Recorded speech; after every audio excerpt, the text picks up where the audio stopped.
Hey everyone. Hi, how are you? I um I just got done watching one of my favorite comedians. And I thought, I just when I laugh, I tend to I really just don't hold back. And I thought, what better time to make a video than when I feel like I'm just glowing? Um, Even if that means that my mascara is running and my eyes are glossy. But, there's a real difference between red puffy eyes because I've been crying and, from crying out of sadness versus crying from happiness. And it's just there's nothing even to laugh about right now, but I'm just coming out of it. So if you know how you get into that energy, that space where you're almost primed to just be laughing at things. And I watched this episode by myself because there's very few other people, I'm not going to say on the planet, but that I really hang out with that that we're able to get together in a timely fashion. And my guy, okay, here it is. My guy doesn't laugh at shit the way that I do. So watching stuff with him, I am tending to, I can't breathe. I'm in like an upside down fetal position. I've got like earthquake bed or couch going on, to where I'm just hyena laughing uncontrollably. I scared Eli for one time because I think he thought I stopped breathing. There was like a weird sound that came out. But I'm so thankful to comedians, to laughter. I pride myself on being able to make people laugh.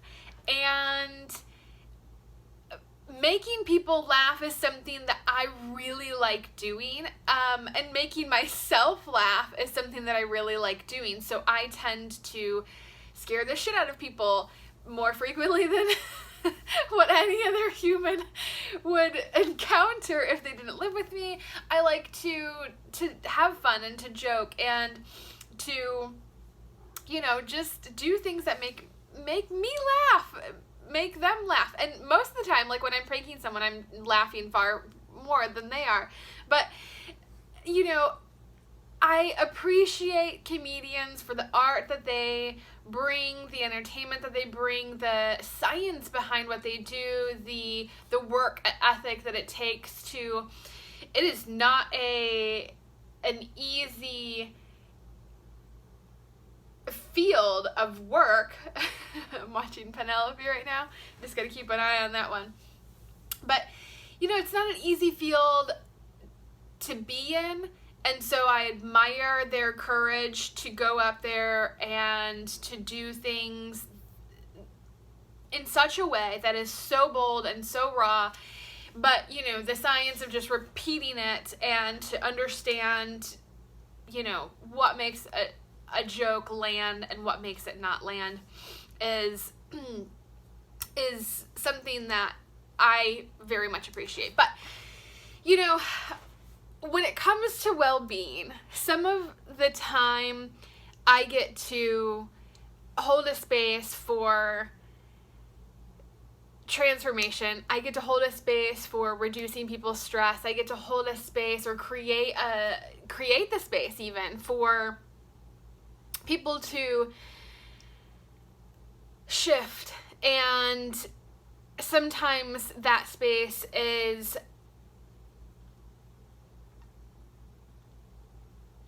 coming from a stressful point. sometimes the research that I do is heavy and it's deep. And actually, right before the episode that I watched, I was researching suicide. And so being in that arena, it's not always, funny. And so to be able to take a topic, much of what comedians do is taking a topic that is heavy and turning it and being lighthearted with it. But I watched this comedian, now these are going to be like tears of sadness. I watched this comedian grow in their career, and at the end of it, they spent time appreciating with the people that were in that stadium the moments that they were in. And there were a couple other times in the episode where you were almost being held on this quiet, or you're being held on this deeper subject, waiting to know how deep do I want to go, because I know he's going to bring me back out of it. I know there's going to be a joke in at the end, and I'm going to crack up laughing, and it's going to be really funny. And so, even when he's talking about something that appears sad, our brains don't want to go into this deep dive. But at the end, there was no ulterior motive. That was it. He was saying goodbye. He was asking the audience to be there with him. He was expressing this deep gratitude. And if you guys have followed me for some time, you know that that's where a lot of my work is in the present moment, is finding joy in that present moment, how to create communication and relationships based around the present moment, and how to fight the social norms that take us out of the present moments, and the unique signature that gratitude has, and the role that it plays in our lives, but the signature that it has for our brains to register on such a deeper on such a deeper level than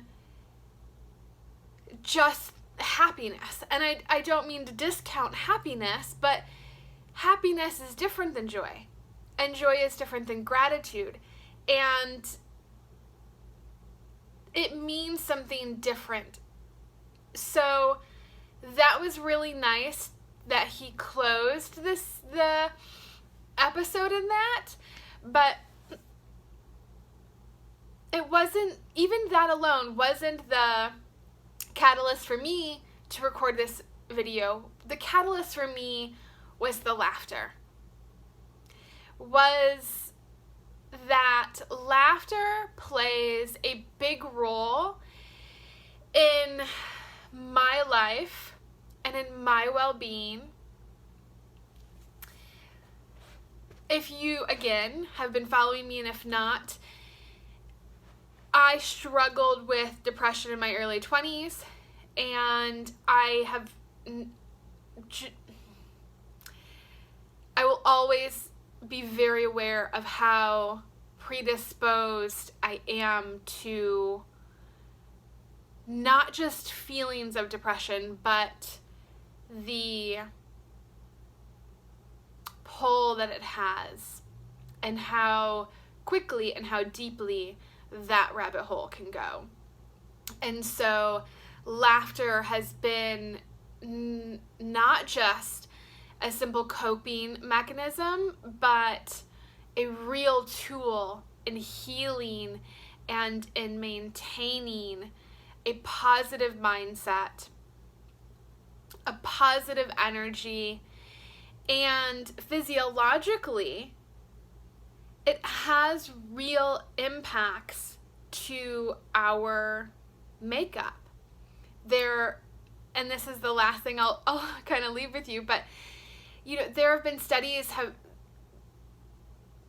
studies done that all the way down to a genetic level, the telomeres that hold at the end of our chromosomes tend to unravel through not just aging or dis-ease, but through stress. So by laughing, it actually acts as an antidote toward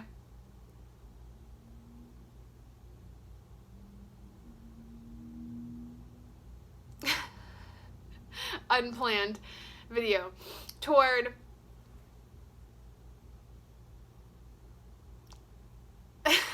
I can't pick a word.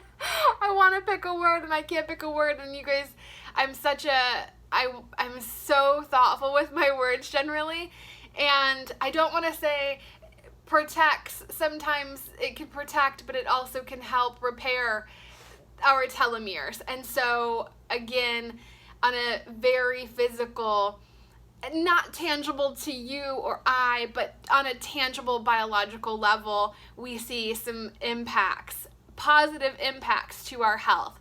But also laughter on a chemical level, we see an increase. I talk about a cascade of hormones that happens when you're stressed. You're going to have cortisol going up. You're going to have this cascade of the negative hormones. Regardless, that's what happens. That's what our glands are there for. That's what our bodies are designed for. And it's like this floodgate that opens and then it just kind of cascades. And so happiness or laughter can do the same thing. So you can get a spike of dopamine or serotonin, the things that we want to have when we're laughing and when we're smiling, because it really does change things. And maybe it's that you're just lighter for the next 4 hours when you go back to work. Maybe it's for the next leg of the day. Maybe it's for you to sleep at night. Maybe it's so that you can think, okay, this isn't that big of a deal and I'm willing to roll this off because I would rather laugh instead. And so now I'm making a conscious choice to laugh about it rather than be sad about it, or rather than be angry or, pissed off about something, because you remember what it's like to feel happier. And so if you're not laughing, figure out a way and laugh. Laugh by yourself, laugh with friends. You would be amazed at the stress relief that you feel, the muscle tension. When your abs are tight and sore because you've been laughing so hard, that's a whole lot different than the muscle tension in your neck and your back because you're so amped up about someone moving your pen jar, or the fact that your boss gave you instructions that were ill-defined, or maybe they gave them to you and there wasn't a time constraint conveyed to you, whereas it was in their mind. Maybe you have to explain, why you had to charge a client something that they, didn't want to pay for. Maybe, whatever the case is, right? Whatever. It's okay. It's all temporary. Think about what matters and think about ways to get yourself to laugh. Think about healthy ways to get yourself to laugh. Think about things that resonate with you, things that make sense to you. Not every comedy special is for everyone. I tried to watch one a few weeks ago and I couldn't get into it. And even if whether it's sitcoms or hanging out with your friends and laughing about things, that's okay too. But either way, if you're feeling it, if you feel like you need a break, if you feel like you need to pick me up, if you feel like you just need something, laughter is a really, really great way to do that. And again, doing it in, you know, a happy way, like not laughing at someone else's misery or someone else's pain. Maybe it's like just a little disclaimer here. But I think that, you know, one of the big messages from the special was just like cultural context.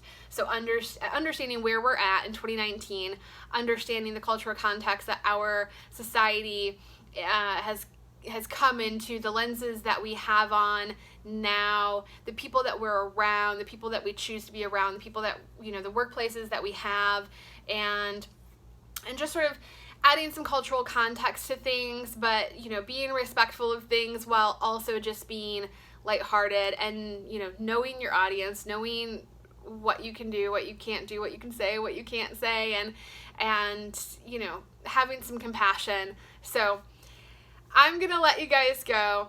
I just was so happy and full of energy that I wanted to share with you, and maybe if nothing else you get from this, a little piece of scientific wisdom. You can Google it, you know, Google telomeres, and, you know, Google laughter, Google gratification, Google gratitude, the science that's being done, you know, DM me. I have a lot of work being done in there.